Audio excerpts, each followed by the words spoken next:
पवित्र वचन निकालेंगे, रोमियो 2:12 निकालेंगे। इसलिए जिन्होंने बिना व्यवस्था के पाप किया वे बिना व्यवस्था के नष्ट भी होंगे, और जिन्होंने व्यवस्था पाकर पाप किया वो दंड व्यवस्था के अनुसार होगा।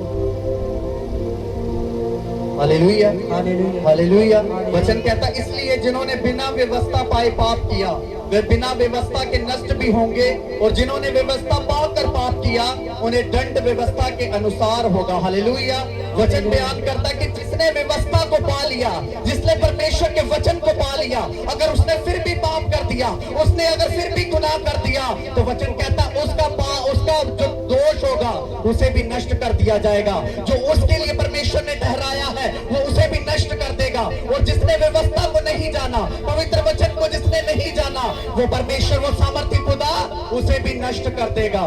वो व्यवस्था वाला भी नहीं बचेगा भाई साहब, उसे भी परमेश्वर नष्ट कर देगा। और जो व्यवस्था को नहीं जानता उसे भी नष्ट कर देगा। वचन कहता है जिसने व्यवस्था पा ली, जिसने वचन सुन लिया, जिसने वचन मान लिया, अगर वो फिर भी पाप में जाता है, अगर फिर भी गुनाह करता है, अगर वो परमेश्वर के साथ वफादार नहीं रहता, परमेश्वर के साथ ईमानदार नहीं रहता, तो वो स्वर्गीय खुदा का डंडा तैयार है भाई साहब। वो लेके आएगा डंडा बड़ा सा, दो मारेगा।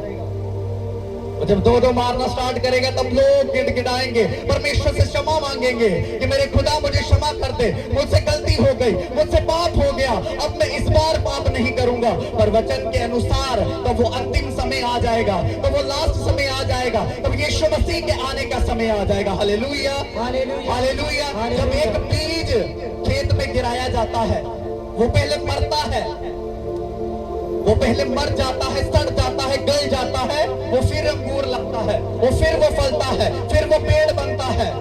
जैसे गेहूं में एक दाने को बोया जाता है और वो बहुत सा फल लेकर आता है।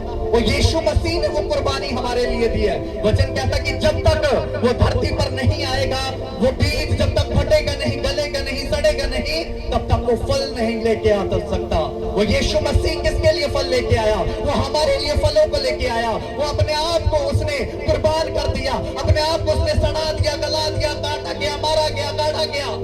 और क्या किया उसने? वो हमारे लिए फल लेके आया। अब एक पेड़ को जब लगा देते हैं, आपने अपने परिवार के अंदर एक पेड़ को लगा दिया, एक गुठली को लगा दिया, वो किसी भी प्रकार का पेड़ हो, जब वो फलेगा, जब वो बड़ा होएगा, उसकी छाया कौन लेगा? पूरा परिवार लेगा भाई साहब। एक जन ने लगाया है और उसकी छाया पूरा परिवार लेगा, आपके रिश्तेदार भी लेंगे उसकी छाया, वो भी आके उसके पेड़ के नीचे बैठेंगे, वो बोलेंगे सचमुच वाह यार ये तो बहुत अच्छा है, बड़ी ठंडी हवा चल रही है भाई, तुम्हें तो बहुत मजा आता होगा यहाँ पे।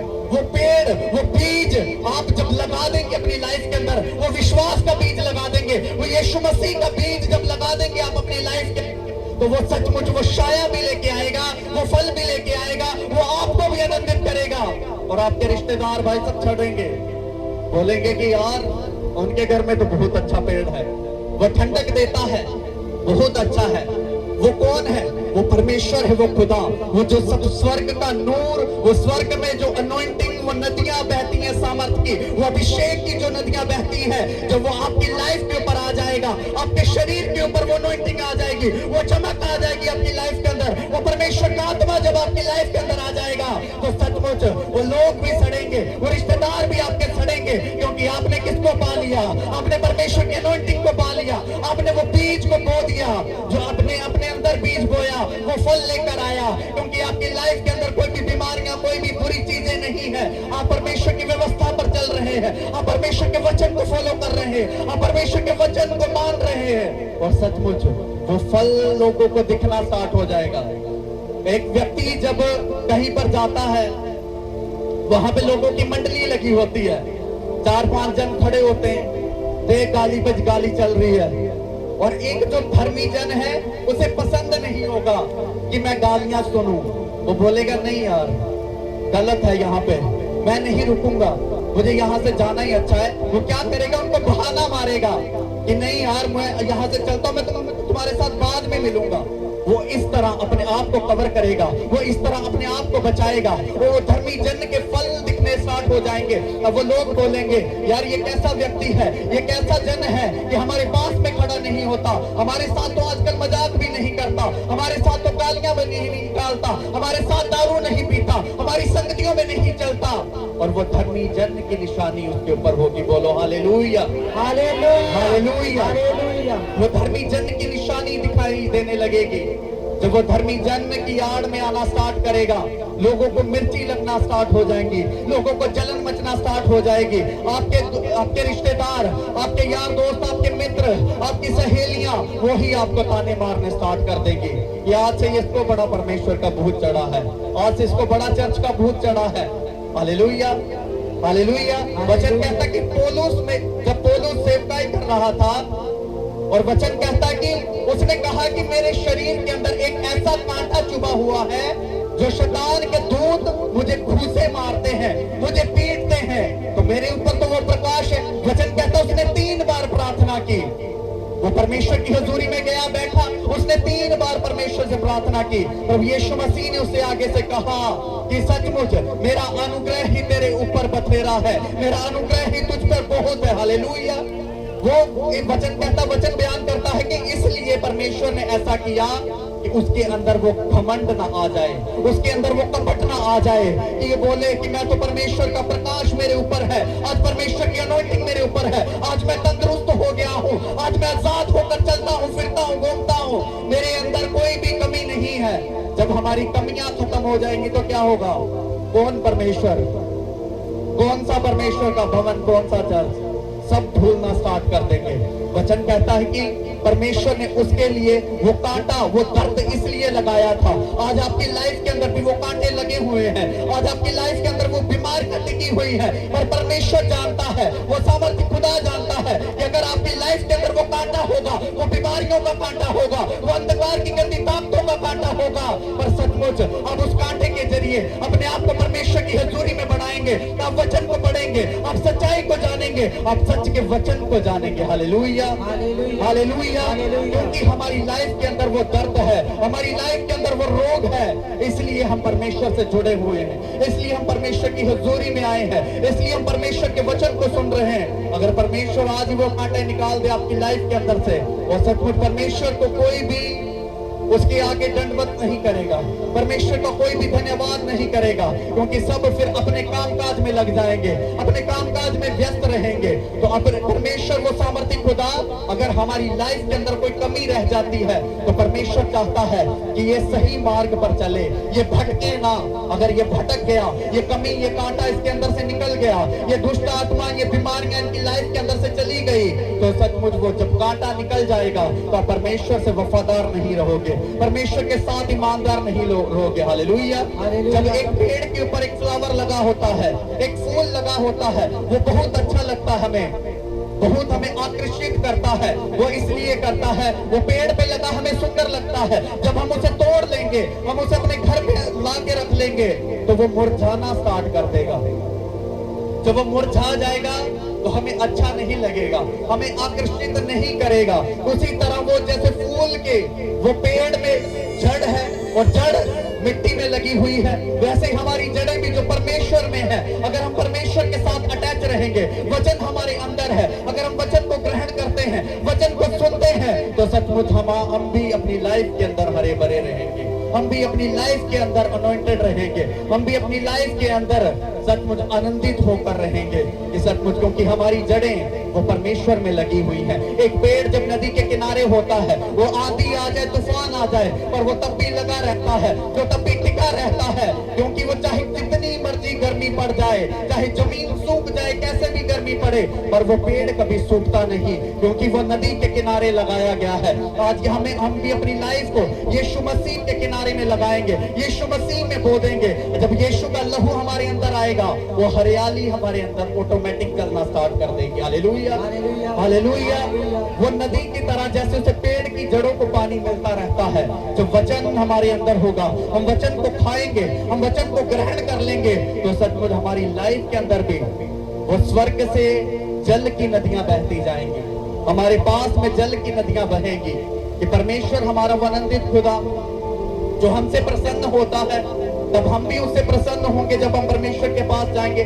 और जब हमसे परमेश्वर प्रसन्न हो गया तो भाई साहब फिर तो आपकी लॉटरी लग गई। फिर तो वो उड़ेल देगा, वो खोल देगा, ऐसे पकड़ेगा, ऐसे उड़ेल देगा, चल भर जा, आज ले जा यीशु के नाम से।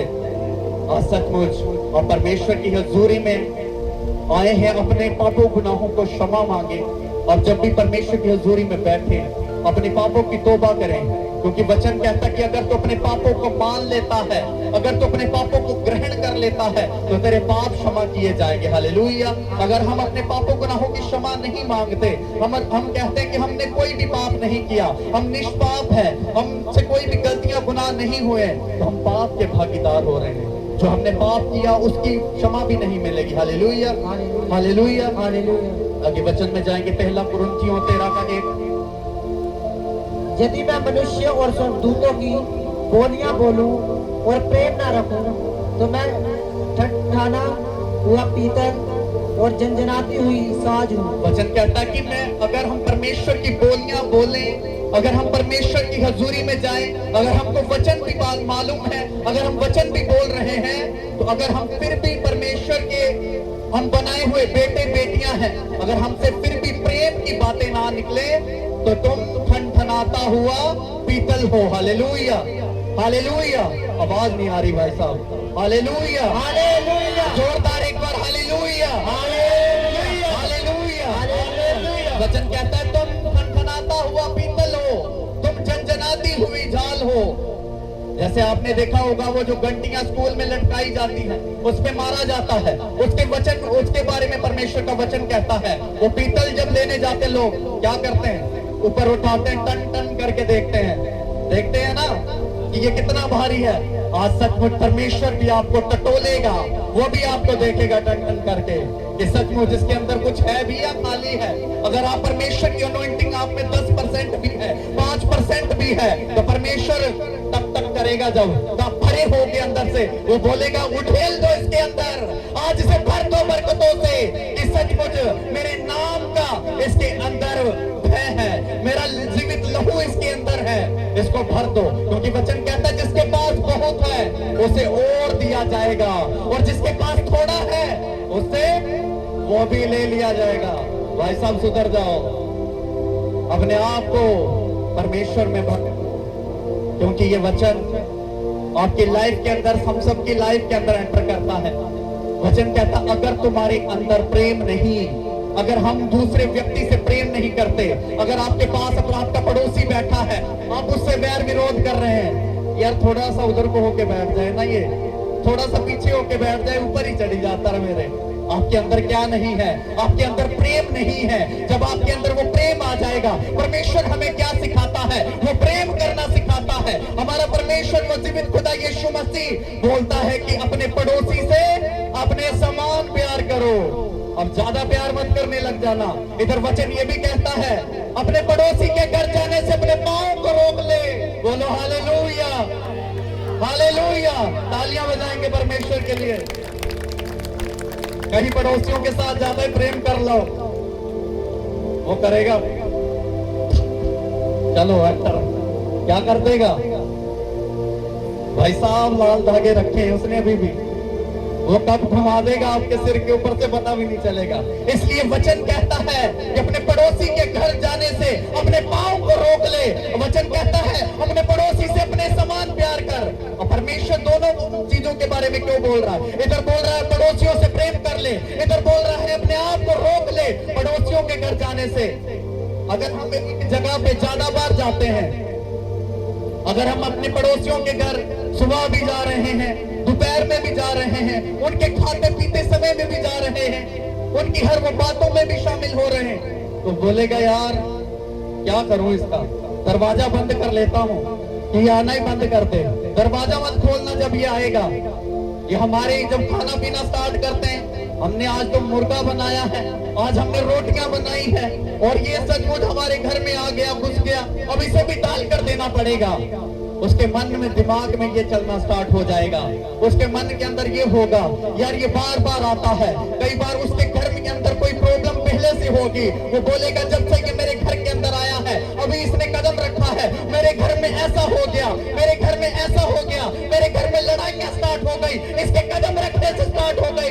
आपके ऊपर आरोप लगाना स्टार्ट कर देगा। इसलिए वचन कहता अपने पड़ोसी के घर जाने से अपने पांव को रोक।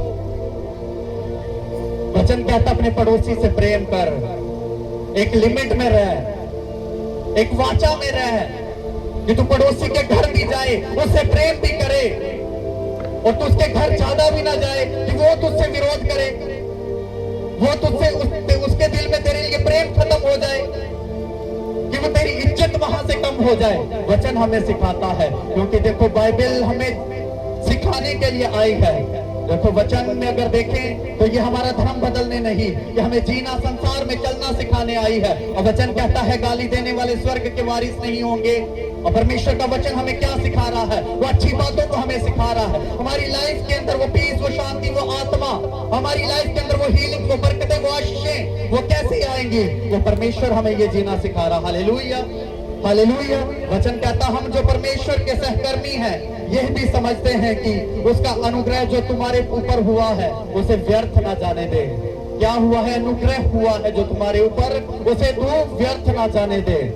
आपका कोई खास आपके लिए देसी घी दे के गया, आप उसे संभाल के रखेंगे, ये टूट ना जाए, ये गिर ना जाए, इसको मैं धीरे धीरे खाऊंगा, अपनी सेहत बढ़ा लूंगा, मैं मोटा हो जाऊंगा इसे खाकर। आप उसे संभाल के रखते हैं। वो परमेश्वर के सामर्थ्य, वो अनॉइंटिंग को भी संभालना है, इसी तरह संभालना है। भाई साहब, दारू पीने वालों को पूछो, वो जब दारू बटती है, इलेक्शन आता है, उनको वैल्यू पूछो दारू बटने की, वो कैसे भाग भाग के जाते हैं, उनको वैल्यू पता है। पर वचन क्या कहता है? उसे व्यर्थ ना जाने दो जो तुम्हारे ऊपर अनुग्रह उड़ेला गया है। और सचमुच परमेश्वर को अनुग्रह, अगर आपको हीलिंग मिल गई, अगर आपको बरकतें मिल गई, अगर आपको आशीष मिल गई, तो आपको उसको अपनी लाइफ के अंदर संभालना है, आपको अपनी लाइफ के अंदर उसे रखना है कि ये व्यर्थ ना हो जाए, ये मेरी लाइफ के अंदर से आशीष चली ना जाए। मैंने बहुत से केसेस देखे हैं, अपनी लाइफ के अंदर फेस किए हैं कि किसी इंसान को हीलिंग मिल जाती है, वो परमेश्वर अनॉइंटिंग दे देता है, उसके अंदर से बीमारियां चली जाती हैं, पर जब वो परमेश्वर से वफादार नहीं रहता तो परमेश्वर उसे छीन लेता है। परमेश्वर वो अपनी अनॉइंटिंग को वापस ले लेता है, क्योंकि वो परमेश्वर के साथ वफादार नहीं है, वो परमेश्वर के साथ नहीं चलता, वो परमेश्वर के मार्गों पर नहीं चलता, तो परमेश्वर वो अनॉइंटिंग को ले लेता। Hallelujah, hallelujah. बहुत सी ऐसी गवाहियां हैं कि उनकी लाइफ के अंदर परमेश्वर ने काम किया, वो ठीक हो गए, वो हील हो गए, किसी ने दारू छोड़ दी, किसी ने कुछ कर दिया। जब वो कनेक्शन अपना खो देते हैं, वो पौधे की जब जड़ें उसके अंदर से हट जाएंगी, वो जड़ें जब सूख जाएंगी, तो वो पूरा पौधा सूखना स्टार्ट हो जाएगा, वो फूल भी उसका सूखना स्टार्ट हो जाएगा। तो वो जड़ें किसके साथ रखनी है? वो जड़ें जब परमेश्वर के साथ हमारी मजबूत होंगी तो हम भी हरे भरे रहेंगे। हम परमेश्वर के फूल हैं, हम परमेश्वर के बेटे बेटियां ठहराए गए हैं। तो परमेश्वर वो स्वर्गीय खुदा हमको आनंदित करता है जब परमेश्वर से हम वफादार रहते हैं। Hallelujah, hallelujah, hallelujah. सब जन खड़े हो जाएंगे।